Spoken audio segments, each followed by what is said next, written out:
जय हिंद दोस्तों। स्वागत है आप सभी का रेडिएंट आर्मी एकेडमी के यूट्यूब चैनल पर। मैं अभिनव आपका दिल से अभिनंदन करता हूं। हम लोग जीडी मॉडल सेट 73 को हम लोग डिस्कस करने वाले हैं। चलिए तो शुरू करते हैं। सबसे पहला सवाल हमारा है कि भारत आने वाला सबसे प्रथम विदेशी यात्री का नाम क्या है। तो भारत आने वाला सबसे प्रथम विदेशी यात्री मेगास्थनीज था, जो कि चंद्रगुप्त मौर्य के समय में ये भारत आया था। चलिए नेक्स्ट क्वेश्चन हमारा है, एक रंगीन छोटी चिड़िया जो पीछे की ओर होती है, तो पीछे की ओर उड़ने वाली चिड़िया हमिंग बर्ड है। हमिंग बर्ड जिसको हम लोग गुंजन पक्षी भी कहते हैं। हमिंग बर्ड को गुंजन पक्षी भी कहा जाता है। चलिए नेक्स्ट क्वेश्चन पे आते हैं। हमारा सवाल है कि भारत का सुप्रीम कोर्ट कहाँ स्थित है। तो भारत का सुप्रीम कोर्ट नई दिल्ली में स्थित है। नेक्स्ट क्वेश्चन है, विक्टोरिया मेमोरियल कहाँ स्थित है। तो विक्टोरिया मेमोरियल कलकत्ता में स्थित है। नेक्स्ट क्वेश्चन, दक्षिणेश्वर काली मंदिर कहाँ स्थित है। तो दक्षिणेश्वर काली मंदिर भी कलकत्ता में ही स्थित है। आगे का क्वेश्चन है, नागालैंड की राजधानी क्या है। तो नागालैंड की राजधानी कोहिमा है। नेक्स्ट क्वेश्चन, पहाड़ी इलाकों में पाए जाने वाली धीमी गति से बढ़ने वाली हिम नदी को क्या कहते हैं। तो पहाड़ी इलाकों में जो धीमी गति से बर्फ वाली नदी बहती है उसको क्या कहा जाता है। तो उसको ग्लेशियर कहा जाता है। नेक्स्ट क्वेश्चन है, भारत के पहले राष्ट्रपति कौन थे। तो हमें पता है भारत के पहले राष्ट्रपति डॉक्टर राजेंद्र प्रसाद थे। नेक्स्ट क्वेश्चन, फिलीपींस की राजधानी का नाम क्या है। तो फिलीपींस की राजधानी का नाम मनीला है। टोक्यो जापान की राजधानी का नाम है। नेक्स्ट क्वेश्चन, नेपाल की राजधानी का नाम क्या है। तो नेपाल की राजधानी काठमांडू है। ये थिम्पू भूटान की राजधानी है। नेक्स्ट क्वेश्चन है कि कंप्यूटर के जनक किनको कहा जाता है। कंप्यूटर के जनक चार्ल्स बेबेज को कंप्यूटर का जनक कहा जाता है। नेक्स्ट क्वेश्चन, स्वाधीनता की पहली लड़ाई कब हुई। तो स्वाधीनता की पहली लड़ाई, स्वतंत्रता का पहला संग्राम 1857 की क्रांति को स्वाधीनता की पहली लड़ाई कहा जाता है, जो लॉर्ड कैनिंग के समय में लड़ा गया था। चलिए नेक्स्ट क्वेश्चन,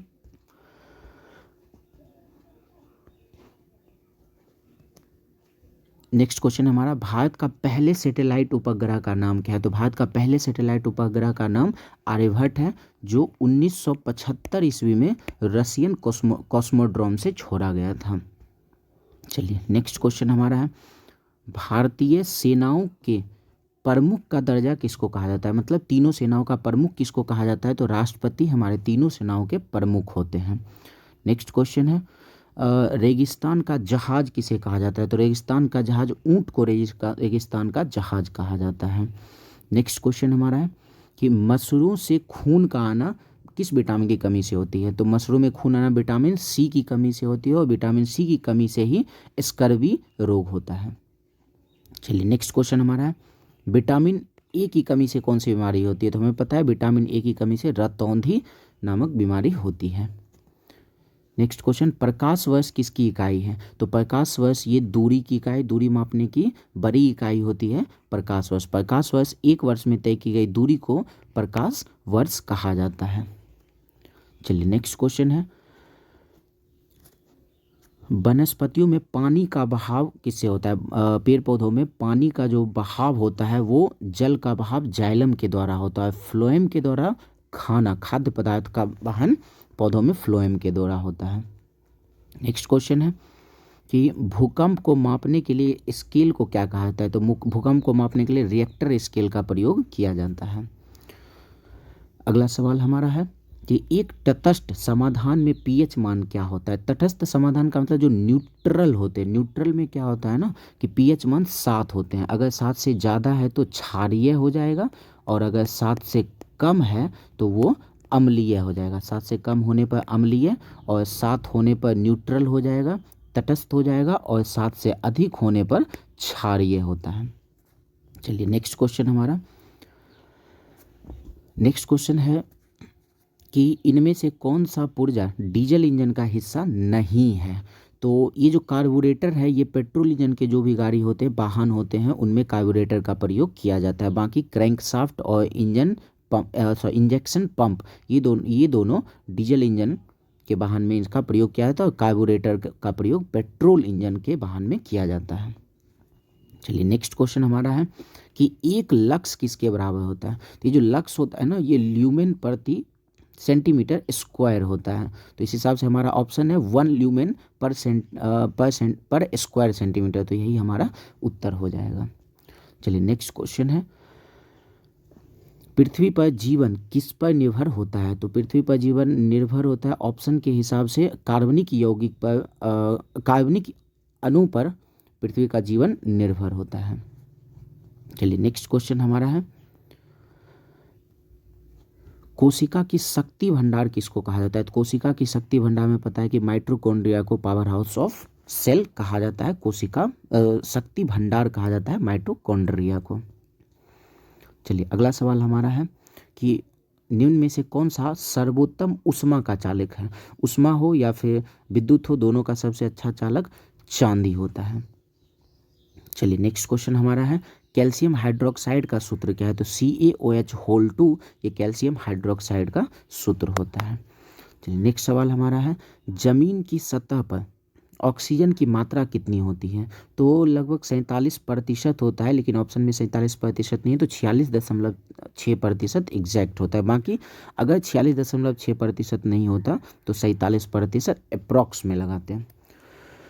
चलिए नेक्स्ट क्वेश्चन हमारा है, कार्बन का सबसे शुद्ध रूप कौन सा है। तो हीरा कार्बन का सबसे शुद्ध रूप होता है। चलिए अगला सवाल हमारा है, चावल की उत्पत्ति कहाँ होती है। तो जो भी गंगा के मैदानी इलाके होते हैं उसके किनारे चावल की अच्छी खेती की जाती है होती हैं।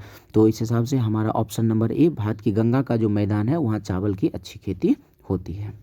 चलिए अगला सवाल हमारा है कि सबसे बड़ा अंडा किसका होता है। तो शुतुरमुर्ग का अंडा सबसे बड़ा होता है। पक्षी में सबसे बड़ा पक्षी शुतुरमुर्ग ही होता है, जो कि न उड़ने वाली पक्षी होती है। चलिए अगला सवाल है, ऑप्टिकल फाइबर किस क्षेत्र में बहुत उपयोगी है। तो इस ऑप्टिकल फाइबर का प्रयोग संचार क्षेत्र में किया जाता है, इसको बिछाया जाता है ऑप्टिकल फाइबर को। अगला सवाल हमारा है, एस्कॉर्बिक एसिड। तो हमें पता है कि विटामिन सी का रासायनिक नाम एस्कॉर्बिक एसिड होता है। तो option number A vitamin C ascorbic acid है। अगला सवाल हमारा है कि सोडियम का परमाणु क्रमांक 11 है, तो इसका परमाणु द्रव्यमान क्या है। सोडियम का परमाणु क्रमांक 11 होता है और परमाणु द्रव्यमान इसका 23 होता है। तो ऑप्शन नंबर बी, ये हमें याद रखना पड़ेगा कि सोडियम का परमाणु द्रव्यमान 23 होता है। चलिए अगला सवाल एकदम आसान सा सवाल है, इंद्रधनुष में कितने रंग होते हैं। तो इंद्रधनुष में 7 रंग होते हैं, जो विब्जियोर के रूप में रहता है, शॉर्ट फॉर्म में विब्जियोर। चलिए नेक्स्ट क्वेश्चन हमारा है, गणित का सवाल है, एकदम आसान सा सवाल है कि 101.25 गुना 0.85 क्या होगा। इसमें क्या करते हैं ना, सबसे पहले 125 और 85 को हम लोग गुना कर लेंगे। तो जैसे हम इसको गुना करेंगे तो ये 10,625 आएगा। अब क्या करते हैं ना, दशमलव देखते हैं। इस वाले में 2 अंक के बाद दशमलव है, इसमें भी 2 अंक के बाद दशमलव है, इसका मतलब कुल 4 अंक के बाद दशमलव पड़ेगा। तो दाएं तरफ से 4 अंक के बाद दशमलव दे देते हैं, 1 2 3 4। तो हमारा उत्तर हो जाएगा 1.0625। ये हमारा ऑप्शन नंबर सी हो जाएगा। चलिए नेक्स्ट क्वेश्चन हमारा है, 6 आदमी 10 दिन में 150 रुपये कमाते हैं, तो 8 आदमी 7 दिन में कितने रुपए कमाएंगे। बिल्कुल आसान सा सवाल है, ऐसे सवाल अक्सर हमें दिखते रहेंगे। हमारा सवाल ये है कि 6 आदमी 10 दिन में 150 रुपये कमाता है, तो हम लोग जानते हैं M1 इंटू D1 रखना पड़ता है। M1 है 6 और आदमी है 10, और जितने रुपए कमाता है उसको नीचे रखना होता है। मतलब ये काम होता है, जो काम होता है उसको नीचे रखते हैं। ये बराबर है M2 इंटू D2। M2 की जगह पर 8 रख लेते हैं और D2 की जगह 7 रख लेते हैं। ये कितना रुपए कमा रहा है पता नहीं, यही हमसे पूछ रहा है। अब इसको सॉल्व कर लेते हैं। सिर्फ कोना कोना कैंसिल नहीं करेंगे, बाकी हम लोग कर सकते हैं। कोना कोना गुना करना होता है। 0 से 0 कैंसिल हो गया, 3 से इसको 2 बार में काट लेते हैं, 3 से इसको 5 बार में काट लेते हैं। ऊपर ऊपर बराबर में कैंसिल कर सकते हैं, 2 से 8 कट जाएगा 4 बार में। कोना कोना यहाँ तो कुछ नहीं बचा, इस कोने में कुछ नहीं बचा। इस कोने में क्या है, 5 गुना 4 गुना 7, 5 गुना 4 20 और 20 गुना 7 क्या हो जाएगा 140 रुपये कमाएंगे। ऑप्शन नंबर बी हो जाएगा। चलिए नेक्स्ट क्वेश्चन हमारा है कि 100 मीटर चलने के लिए अनुपमा को 125 कदम लेना पड़ता है, तो 315 कदम लेने पर कितने मीटर चलेगा। सिंपल सा सवाल है कि अगर 100 मीटर चलता है तो कुल कदम है 125 कदम है। अगर हमसे पूछ रहा है कि अगर ये 315 कदम चलता है, तो कदम के नीचे रख लेते हैं, अगर ये 315 कदम चलेगा तो ये बराबर में पूछ रहा है कितने मीटर चलेगा। हो गया, सॉल्व कर लेते हैं। फिर से इसको वही करेंगे, कोना कोना सिर्फ नहीं काटना होगा, ऊपर ऊपर काट सकते हैं। 25 से कट जाएगा 4 बार में, 25 से कट गया 5 बार में। इस 5 से 315 को काट लेते हैं, 6 25 30 और 5 से कट जाएगा 3 बार में। कोना कोना इधर इस कोने कोने में गुना कर लेते हैं, इधर तब तो कुछ बचा ही नहीं है, इस कोने कोने में 63 गुना 4 कर लेते हैं। 4 तिया 12 का 2 बाकी 1 6 24 1 25 252 मीटर। तो ऑप्शन नंबर ए हमारा उत्तर हो जाएगा। चलिए नेक्स्ट क्वेश्चन पे आते हैं। बिल्कुल आसान सा सवाल है, यदि x बराबर 1 y बराबर 1 तो x q minus y q क्या होगा। x के जगह हम लोग 1 रख लेते हैं और 1 का क्यूब क्या होगा, 1 का क्यूब 1 ही होता है, माइनस फिर y की जगह पे 1 रख लेते हैं, 1 का क्यूब 1 ही होता है, 1 में से 1 माइनस हो जाएगा, क्या हो जाएगा हमारा उत्तर 0 हो जाएगा। चलिए अगला सवाल हमारा है कि कौन सी संख्या 9 से पूर्णतः विभाजित है। तो इस ऑप्शन में हमें चेक करना पड़ेगा 9 से विभाजित होने का। अच्छा, 9 से विभाजित होने का नियम है कि अंकों का योग अगर 9 से विभाजित हो जाए तो पूरी संख्या 9 से विभाजित हो जाएगा। तो इसको बनाने के लिए क्या करते हैं ना, 9 से विभाजित होने वाला संख्या है तो अंकों के योग को देखते हैं। अगर पहले ऑप्शन में देखें तो 7 और 2 9 हो रहा है, फिर 5 और 4 9 हो रहा है, बाकी अगर देखें तो 5 3 8 8 2 10 और 10 और 8 18। तो ये तो 18 में 9 से भाग लग रहा है, तो ये इस संख्या में 9 से भाग लग जाएगा। अगर अगले ऑप्शन को भी अगर देखें 5 और 4 9 हो रहा है, 6 और 3 9 हो रहा है, 8 8 16 और 2 18। अच्छा, इसमें भी 18 आ रहा है, मतलब भाग लग रहा है। कहीं ऐसा तो नहीं है कि इसमें 9 से विभाजित नहीं होने वाला पूछ रहा हो। एक बार पहले ऑप्शन को फिर से चेक कर लेते हैं। 7 और 2 हो गया 9, 5 और 4 हो गया 9, अब बचा 5 3 8 और ये सिर्फ 8 16। अच्छा, यहाँ गलती से 18 जोड़ दिए, 16 आ रहा है, जबकि 16 में तो 9 से भाग नहीं लगेगा, तो इस संख्या में तो 9 से भाग नहीं लगेगा, इसमें लग रहा है, दूसरे वाले में लग रहा है। हमें क्या करना है, 2 2 या 3 3 ऐसा संख्या लेना है जिसको जोड़कर 9 आ जाए। जैसे इसमें आते हैं तीसरे नंबर ऑप्शन में 8 और 1 9 हो गया, 7 और 2 9 हो गया, ये इसको ख़त्म करते हैं। बाकी बचा 1 7 और 0, 1 और 7 8 आ गया, 8 में तो 9 से भाग लगेगा नहीं, इसलिए ये भी संख्या 9 से विभाजित नहीं है। इस हिसाब से ऑप्शन नंबर बी हमारा उत्तर हो जाएगा। चलिए अगले सवाल पे आते हैं। अब हमारा सवाल है कि यदि 3 व्यक्ति किसी स्थान P से Q के लिए साथ चल रहे हैं, यदि उनकी गति का अनुपात 5:7:6 हो तो Q स्थान तक पहुंचने में समय क्या लगेगा। अच्छा, जब भी हमें चाल का अनुपात दे दे, जैसे चाल का अनुपात हमें गति का अनुपात मतलब चाल का अनुपात दे दिया है, हमसे समय का अनुपात पूछा है, तो क्या करना होता है ना, इसके नीचे 5 के नीचे नहीं कुछ है तो 1, 7 के नीचे नहीं कुछ है 1, 6 के नीचे नहीं कुछ है 1, इसको पलट देते हैं समय का अनुपात निकालने के लिए। 1/6, 1/7 और यहाँ 5 हो जाएगा और यहाँ 1/6।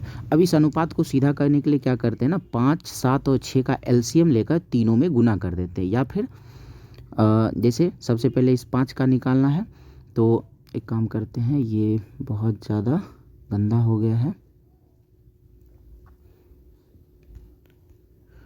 यहाँ 5 लिख लेते हैं। तो या तो इस 5 7 और 6 का एलसीएम लेकर तीनों में गुना करना होगा, या फिर एक काम करते हैं इस 5 को रहने देते हैं, बाकी बचा 6 7 42 लिख लेते हैं 42। फिर इस 7 को रहने देते हैं, बाकी 5 और 6 बचा तो 5 6 30। उसके बाद 6 को छोड़ देते हैं तो 7 बचे 35। हमारा समय का अनुपात क्या हो जाएगा 42:30:35, जो कि ऑप्शन नंबर डी में है। चलिए नेक्स्ट क्वेश्चन पे आते हैं। अब हमारा सवाल है एक वस्तु जिसका मूल्य 200 रुपये है 198 रुपये में बेची जाती है तो हानि प्रतिशत क्या है। मतलब क्या है ना कि 200 रुपये में इसे खरीदा गया 198 में बेच दिया गया। 200 में खरीदा 198 में बेचा, मतलब 2 की हानि हुई है। और ये 2 की हानि किस पर हुई है, तो इस क्रय मूल्य पर। क्रय मूल्य कितना है 200, तो नीचे रख लेते हैं क्रय मूल्य को और प्रतिशत बनाने के लिए 100 से गुना कर लेते हैं। 20 खत्म, 2 से 2 खत्म, क्या आ जाएगा 1% की हानि हो जाएगी। तो ऑप्शन नंबर ए हो जाएगा। चलिए अगले सवाल पे आते हैं। अब हमारा सवाल है कि 10a/cot a का मान क्या होगा। अच्छा, इसमें क्या करते हैं ना, 10a का फॉर्मूला क्या होता है, 10a का फॉर्मूला होता है sin a बटे cos a, और cot a का फॉर्मूला क्या होता है, तो इसी का उल्टा होता है cos a बटे sin a। अब इसको अगर हम लोग सॉल्व करते हैं तो ये साइन ऊपर चला जाएगा, साइन ए गुना साइन ए क्या हो जाएगा, साइन स्क्वायर ए हो जाएगा। और ये कॉस इसके साथ चला जाएगा तो cos A Guna cos A क्या हो जाएगा, कॉस स्क्वायर ए। फिर से क्या आ गया, cos square A by sine square A, तो sine square A by cos square A. तो साइन बाय कॉस क्या होता है, 10 होता है।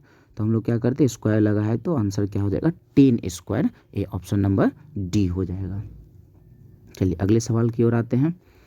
अब हमारा सवाल है कि यदि a बराबर 2 b बराबर 3 हो तो 2 इंटू ए प्लस बी प्लस 2b का मान क्या होगा। एक काम करते हैं, a का मान यहाँ 2 रख लेते हैं और b का मान यहाँ 3 रख के फिर सवाल को सॉल्व कर लेते हैं। तो क्या आएगा, 2 गुना a के जगह पर 2, फिर b के जगह पर 3, फिर है 2b, b के जगह यहाँ पर 3 रख लेते हैं तो 3 गुना 2 हो जाएगा 6।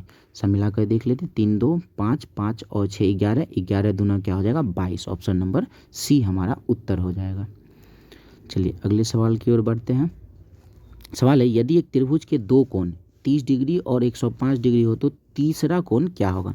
हम जानते हैं कि त्रिभुज के तीनों कोणों का योग 180 डिग्री होता है, जिसमें से ये दो कोण मिलाकर 105 और 30 मिलाकर कितना हो गया 135 हो गया। तो 135 को हटा लेते हैं तो बचेगा तीसरा कोण।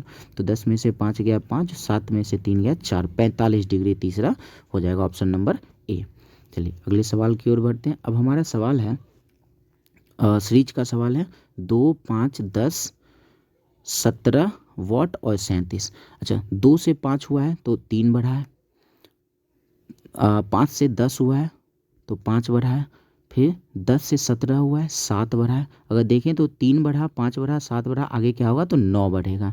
हम लोग यहाँ पर 9 बढ़ा देते हैं, 17 9 कितना हो जाएगा 26। अगर आगे चेक करें 9 बढ़ने के बाद 11 बढ़ना है तो 26 में अगर 11 जोड़ देते हैं तो यहाँ 37 पुर रहा है। तो इस हिसाब से हमारा उत्तर क्या हो जाएगा 26। Option number D. चलिए अगले सवाल की ओर आते हैं। अब हमारा सवाल ये दशमलव का जोड़ है, इसको सही तरीके से जोड़ना होगा। 5 है तो एक काम करते हैं 5.0 लिख लेते हैं, फिर 0.5 है तो 0.5, फिर है 0.55, फिर है 0.55, 3 बार 5 है और अगली बार में 0.555 और 5, इन सब को जोड़ लेते हैं तो क्या आ जाएगा 5 और 5 10, 5 3 15, एक 16 का 6 बाकी 1, 5 के 20 और 21 का 1 बाकी 2, 5 और 2 7। और ये हमारा ऑप्शन कहाँ है 7.1605, 7.1605। ऑप्शन नंबर ए हो जाएगा। चलिए 48 नंबर सवाल पर आते हैं। अब हमारा सवाल है, एक चतुर्भुज आकार के खेत का क्षेत्रफल 4000 वर्ग मीटर है, इसकी लंबाई 100 मीटर है, तो चौड़ाई क्या होगा। सिंपल सी बात है, सिर्फ चतुर्भुज बोला है, कौन सा चतुर्भुज है पता नहीं, तो हम लोग मान लेते हैं कि आयताकार है। तो आयत का क्षेत्रफल क्या होता है, तो आयत का क्षेत्रफल होता है लंबाई गुना चौड़ाई, जिसमें से क्षेत्रफल हमारे पास 4000 मीटर स्क्वायर दे रखा है और लंबाई की जगह 100 रख लेते हैं और यहाँ लंबाई गुना चौड़ाई होता है और चौड़ाई मेरे पास है नहीं, तो 2 0 से 2 0 खत्म हो गया, तो चौड़ाई कितना आ गया 40 मीटर। ऑप्शन नंबर ए हो जाएगा। चलिए अगले सवाल की ओर आते हैं। अब हमारा सवाल है 8 ए पर पावर 8 बटे ए पर पावर 7 का मान क्या होगा। ए पर पावर 8 हो, ये भाग है ए पर पावर 7। ये घातांक कहने का सवाल है, जब भी आधार समान हो और वो भाग में हो तो पावर को हम लोग माइनस कर लेते हैं। आधार में ए और ए है और भाग में है तो हम लोग क्या करते हैं 8 में से 7 को माइनस कर लेते हैं। 8 में से 7 गया 1, ए पर पावर 1, ए पर पावर 1 का मतलब होता है ए ही हो जाता है। Option number D. चलिए नेक्स्ट क्वेश्चन, हमारा आखिरी सवाल है। सवाल है, एक वर्गाकार मैदान का कर्ण 60 मीटर, कर्ण का मतलब विकर्ण 60 मीटर है, तो मैदान का क्षेत्रफल क्या होगा। क्या है ना कि वर्ग का विकर्ण दे रखा है और क्षेत्रफल पूछा है। अगर हम डायरेक्ट निकालना चाहें तो एक क्षेत्रफल का, वर्ग के क्षेत्रफल का एक फॉर्मूला होता है 1/2 गुना विकर्ण का स्क्वायर। अगर हम इसको लगाते हैं तो डायरेक्ट हमारा उत्तर आ जाएगा, नहीं तो भुजा निकालना पड़ेगा। तो 1/2 गुना, ये वर्ग के लिए ये फॉर्मूला हम लोग अप्लाई करेंगे। तो 1/2 गुना विकर्ण की जगह 60 और यहाँ विकर्ण की जगह 60, इसको कैंसिल करते हैं 30 बार में। तो 30 गुना 60 क्या हो जाएगा, 1800 metre square. Option number A number हो जाएगा। तो आज के लिए हम लोग इतना ही रखते हैं, बाकी हम लोग मिलते हैं नेक्स्ट सेट में। धन्यवाद।